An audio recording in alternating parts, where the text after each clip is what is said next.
Bruh. JT. So yeah, oh my crap, it just fell off. All right, so update: the IAC that I installed, which is a base OEM RSX, is working beautifully. No surge idle. It was at 1,500 on the RPMs, and it's going down. As you guys, I mean, I did not record earlier, but it's going down, so that's what I wanted. The IAC was the issue on the other one, so that Amazon one was defective. I am going to keep in mind that when my map did blow up, maybe crap went inside and I kind of made it worse, but I was already getting a check engine code on it way before that even happened, so it was just to be a defective one. But can't go wrong with OEM. Went ahead and cleaned that one out, and I've been running it for a while now. It does smell a little bit like coolant, so I'm gonna go ahead and shut it off because I know coolant's everywhere in here, and it's like burning probably off. My reservoir is coolant is leaking, but the temperature is staying pretty good. So yeah, I'll keep you guys posted. Not sure if I'm gonna start taking off a lot of the stuff to get it prepped for the rack, because the rack and pinion is coming. You guys can see that's the spill right there, and I've lost a lot during that time. So yeah. All right, so I'm gonna change the front rotors and pads. These are pretty worn out, as you guys can see. I know you're supposed to do all of them, but the back, for some reason, when I checked them out, they look pretty good. A lot of meat.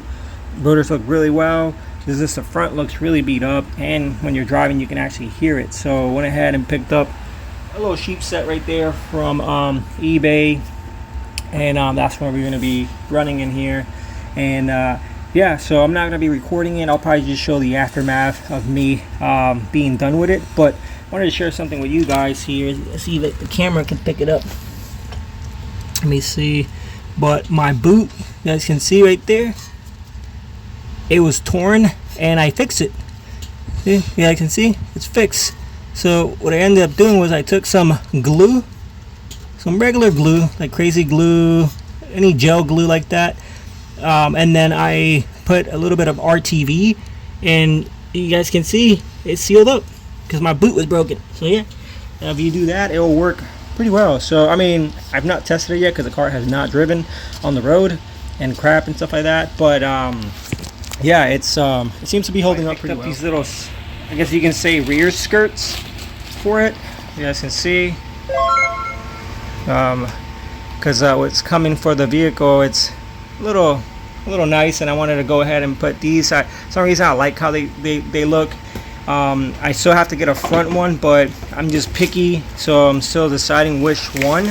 Also, I'm not saying it's cheap, but I'm focusing the money on the right things to get the car fixed. This was super cheap. It was less than 30 bucks, 35 bucks or something like that. It was a special, so I was like, you know what, I can't pass up on it. It's super cheap. But yeah, and I'm picky with the lips that they have. So yeah, look at the clear peeling right off. But yeah, and then also I'm pretty sure this bumper could get saved, sorry, but you guys can see there it's broken there. And then also here, when I had it over here, I parked it too close to something and it took a shunk. See, it took a shunk, but hopefully all this can get fixed, and then, you know, it'll look like nothing happened, at least, because I want to reuse it. It's OEM and it still has the label on it, so I want to keep everything that it has on it. So yeah, right, so there we go, all done. So we even put new screws in there too, and then you can see new pads. I do have to bleed it, but yeah, once it gets to that point, I even went ahead and put a little bit of grease inside the little sliding pins right here, because it was dry, so hopefully it's done correctly. But yeah, so we do have one in now. I do not have some room on that side, so whenever the weather cooperates, I'll be able to pull the car back and then do that. And then yes, and then I'll have to see, I'm not sure if it's gonna happen today, but I do have to take the rack out, so that's gonna be fun. Alright, so a lot of people don't talk about it, but somewhere around here, as you guys can see right there, is touching about right here. So I've never seen anybody talk about it, cutting the hood or anything like that. I am running, these are not dual height, these are budget, and it's already set on a pre-height for the K20. You guys can see, and then in the back. So even if I was running a K24 and I had this setting, I will have to cut a lot more webbing of the hood in order for it to clear, because we have here underneath all those boxes, this is a K24 with Hasport EGK2 mounts, and I have him right now on the K20 setting, which is this top setting here, so I can have oil pan clearance. As you guys can see, I do have a video on that, so make sure you check it out. And then if I did have it on the K24, it'll be a lot lower. If it does, I don't want to put the oil pan at jeopardy. So, but if you guys will notice here, I had to cut the webbing a lot. So you guys can see, a lot of the webbing had to be cut. I try my best not to take out a whole bunch of it, just take out like pieces that I don't really need. And it does touch a little bit, as you guys can see right there. That's what the dipstick kind of touches. K24 is a little bit taller, so you will have that issue. And I have a K20, so luckily I have all this clearance right here, which I do not have to cut. I'm not sure about other people with other mounts, but this is pretty much what I've covered. I know the power steering pump is going to touch, but you know, hey, why don't you just get a smaller pulley? Which I thought about it, but I really don't. I can't really find one per se. I've heard people say that, you know, if it's too small, you know, it can burn up, it can mess up the pump.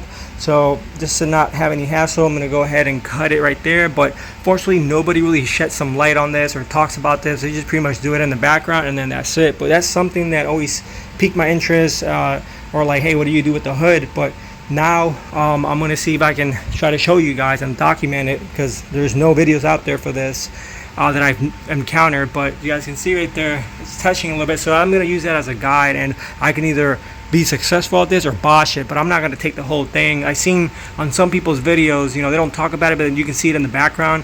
You know, they cut a little bit off of it. So that's what I'm going to try to do. So wish me luck, and I'll try my best to record it for you guys.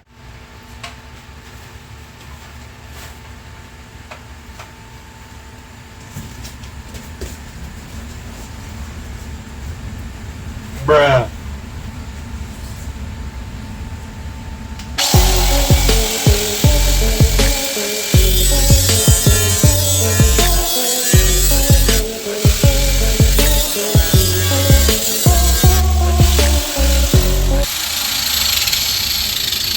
Round 2, fight.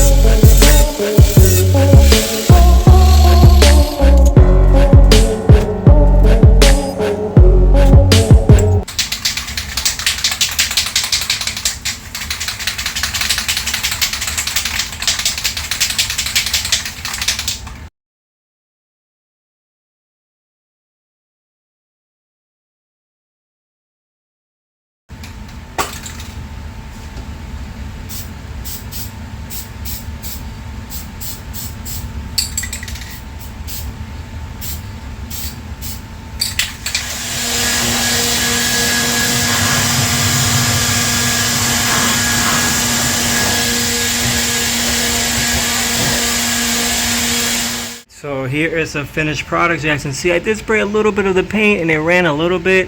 Not too, I don't really care, to be honest, but you know, it does have these little sharp shavings, but it's okay. So this is what I got. Gosh, I guess I don't like that, but that's okay. It's just me being OCD. But you guys can see that little cut right there. Before, it was a little, you can see a little indentation. So I just trimmed it on the side, and as you guys see, it does clear. It cleared way before that. I just decided to notch an extra step just so way it's a lot better, but it does clear the top, so I don't have to busher the whole thing.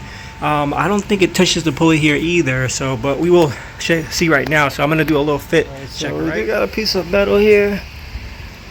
Trash. Hey, it's good. Wins the game at the buzzer.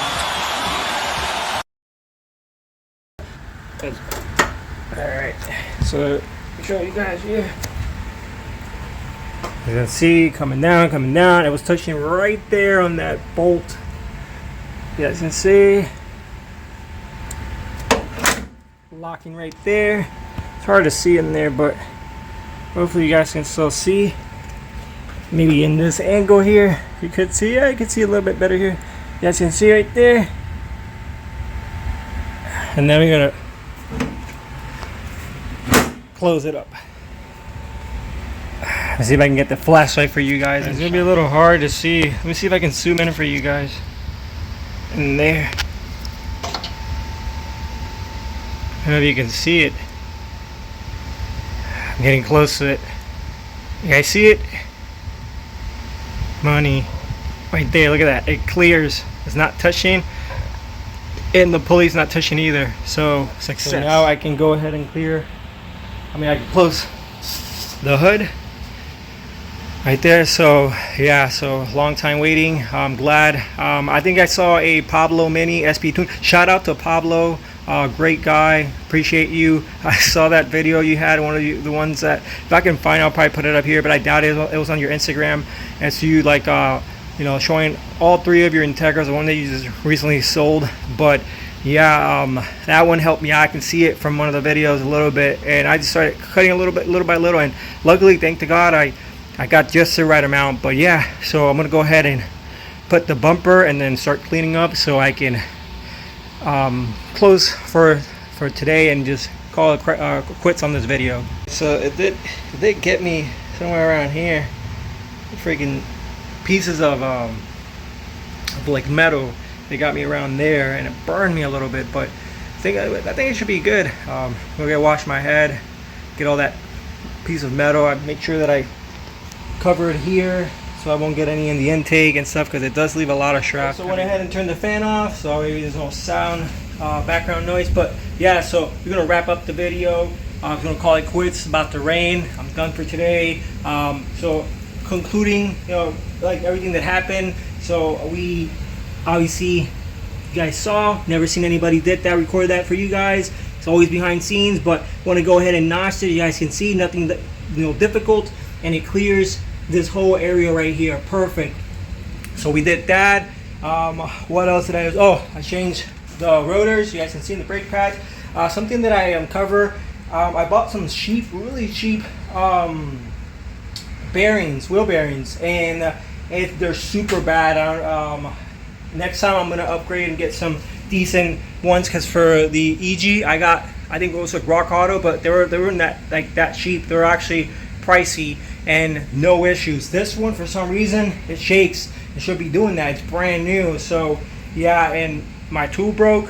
So yeah, so that's something that I have to also do with time, because it is shaking and that's not good. But yeah, and what else did I do for you guys if I can remember? Yeah, so that's pretty much it for today's video.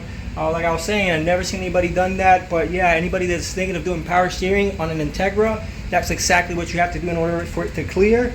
I'm not sure about a K24, because the K24 does sit a little bit higher. You might have to cut a little bit more, but I know this is a K20, so that's pretty much what you're gonna have to do. But yeah, I'm not gonna hold you guys. A little bit tired today. I'm gonna wrap it up, and thank you guys for watching, and stay tuned for more Integra content. See you guys.